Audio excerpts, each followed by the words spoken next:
Во ова време, кога кросоверите владеат на патиштата, Ситроен носталгично не потсети на неговиот пластичен баги од 1968 година. Изведен од Диана 6, нејзиното високо ослонување и големите тркала му даваат подобри теренски својства отколку што денес имаат се присутните кросовери. Необичен и храбар се појави во моментите кога светот беше во хаос и представуваше пријатно средство за бегање од вознемирувачката реалност.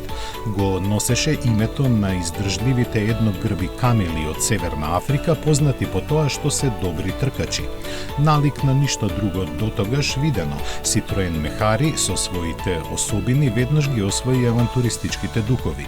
Изненади со одличното искористување на предностите на необичниот концепт на скромен и ефтин автомобил наменет не само за рекреација, туку и за работа.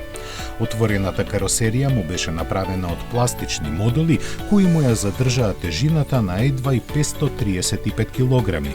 Затоа и двоцилиндричниот мотор со само 29 конски сили му даваше доволна жилавост за да се справи со своите предизвици.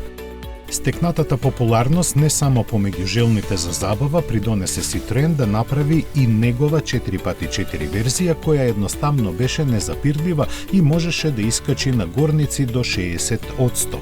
За него се заинтересираа и оружените сили на повеќе земји, што беше една од причините неговото производство да се расшири низ целиот свет, од Франција преку Шпанија и Португалија до Иран, Аргентина и Уругвај.